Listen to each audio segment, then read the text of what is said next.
Det fanns inte mycket skrivet om Ikeas design och formgivare när jag skrev min bok.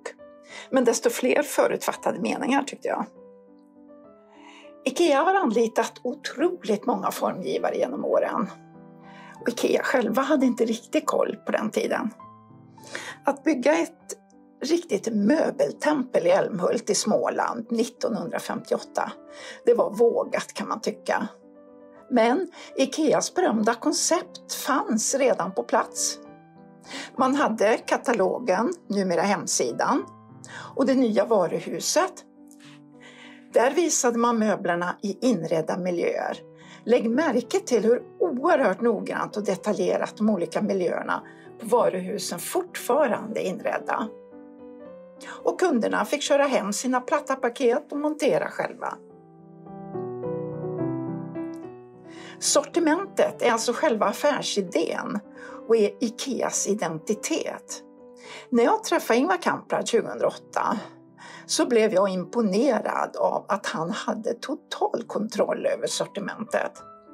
Han kunde namnen på varenda formgivare genom åren och vad de hade gjort. Ingvar Kamprad samlade sina idéer i 9 punkter i en möbelhandlares testamente. Och konceptet var så viktigt att han i en tv-intervju vid 81 års ålder beskrev sin roll som concept controller. Jag stötte på formgivarna hos Ikea när jag skrev min bok Det formade 1900-talet. Men jag kunde inte hitta någonting skrivet om dem. Det som fick mig att spana in Ikea var att jag tyckte att det fanns mycket fördomar och förutfattade meningar om företaget. Så jag ville helt enkelt ta reda på mer. I katalogen stod sällan vem som hade gjort vad. 1962 presenterades några arkitekter, de flesta danskar. Den som gjorde mest var Erik Wörth. Han passade Ikea särskilt bra.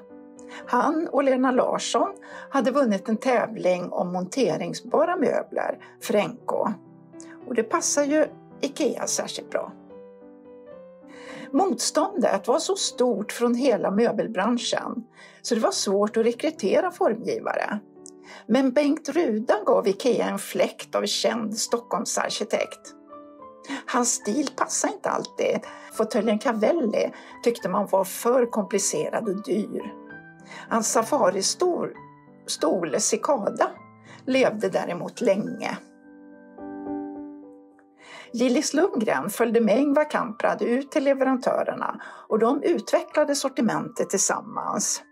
Och Gillis var en duktig tecknare så han började rita möbler. Och hans teckningar gav katalogerna ett modernt uttryck. Karin Mobrink kom till Ikea på 60-talet. Hon bodde i Älmhult några år men flyttade tillbaka till Frösön på 70-talet. En vecka per månad reste hon ner till Älmhult för att träffa kollegor, möbelsnickare och konstruktörer. Thomas Jelinek kom till Ikea efter Sovjets inmarsch i Tjeckoslovakien 1968. Hans lärare där hade varit elev till Josef Frank och deltagare i den så kallade Vinskolan. Och Thomas Jelinek betraktade sig lite som deras barnbarn. Och han var irriterad på svenska journalister att de bara kände till ett namn, Josef Frank. Japanen Noboru Nakamura designade några utav Ikeas långkörare, Klippan och Poem, senare Poäng. Den danska industridesignern Nils Gammelgård gjorde möbler i high-tech-stil men också eleganta möbler till Stockholmskollektionen på 2000-talet. För att fira sina 80 år har Ikea släppt kollektionen nytillverkad. Det är lite omarbetat och nya färger och material.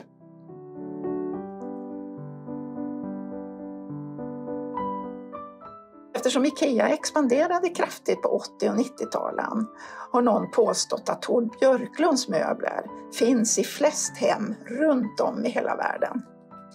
Knut Hagberg och Marianne Hagberg är syskon och kom samtidigt med Tord Björklund till Ikea. Anna Evelund har formgivit textilier och mycket för barn. Hon låg bakom varuhusens lekplats Småland och restaurangkonceptet Circus Island tillsammans med Mikael Warnhammar. IKEA vill tillgodose verkliga behov och man vill ha långvariga avtal med leverantörerna för att hålla priserna nere.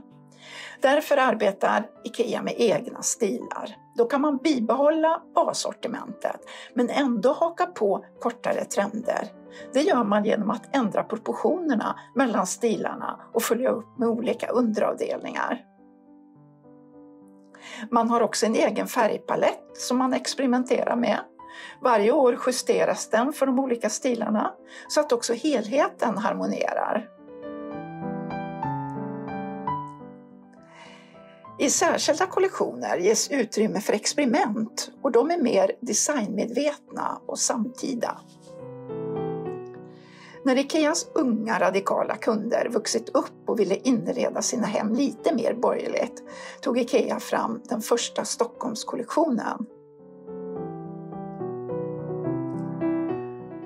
IKEA jämför sig mer med stora industriföretag och deras industridesign än med konstindustrier som Orrefors till exempel. Och det präglar formgivarnas roll. Men vi ska inte glömma att det också finns rent hantverk i stor skala. Möbler flätas i Vietnam, textilier vävs och broderas i Indien och Pakistan och glas blåses för hand i Kina och så vidare. Riksantikvarieämbetet vill ha hjälp med nya möbler till Medevibrunn och IKEA sökte förebilder till möbler i gustaviansk stil. Det resulterade i en kollektion med kopior av svenska 1700-talsmöbler. De kontrollerades noga innan de stämplades med Riksantikvarieämbetets sigill. Efter 80-talets lite vildvuxna stil och stilar tog man upp sitt skandinaviska arv igen. Den första PS-kollektionen visades i Milano 95. Med den fick IKEA en skarpare designprofil.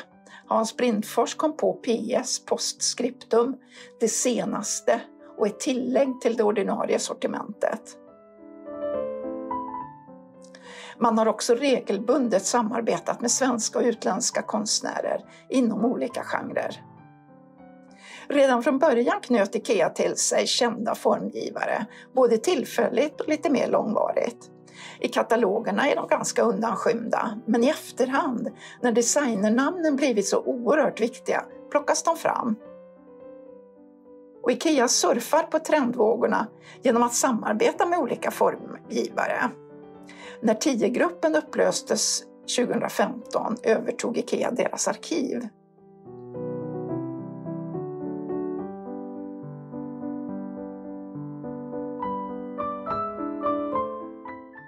Och en del anonyma möbler från IKEA har dykt upp på auktionssajterna och blivit eftertraktade.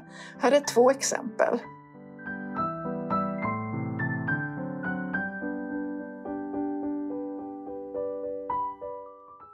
Flera av de här formgivarna har varit fast anställda ett tag och sen frilansat för IKEA. Och mycket kommer från olika PS-kollektioner. Så här sa Ingvar Kamprad om design och om vad som är vackert när jag pratar med honom. Uttrycket formen, designen, är det en framgångsfaktor för IKEA? Ja, jag tycker det. Jag tror att det passar den lite till funktionen. Ja. Vi har 3 ord. FFP. Ja. Form, produktion och produktionsanpassning. Ja. Så när du tittar på den här, vad heter den här berömda lamporna som finns i den där med en tratt smal upp till och sen stor jäkel en dans. Jag inte ser med heter den på ett tag. Om de svarvar 3 stycken efter lång tid så kanske de får slänga 2. Ja. Det gick inte. Och kanske den tredje blir omkomlig. Och då är det någon som har tänkt fel när det gäller att anpassa den till material och produktion. Och så säger jag, nej, den är inte vacker för mig. Nej, jag förstår. Man kan urskilja formgivare och deras design, men man kan också med Broby Johansens ord se att IKEA är bra på att skriva sin tids stil. När man bläddrar i gamla IKEA-kataloger känner man igen sig i miljöerna, i tiden. Och sortimentet domineras av de mer oansenliga basvarorna. Köksinredning, skåp, förvaring, mattor, textilier. Det som är typiskt IKEA. Det har alltid varit en liten konflikt att det inte bara är formgivarna som står bakom produkterna. Det finns så många andra olika kategorier som också är med i processen. När jag intervjuade formgivare för min bok var det väldigt tydligt vilka som anammade IKEAs koncept men som också bidrog med ett eget designuttryck.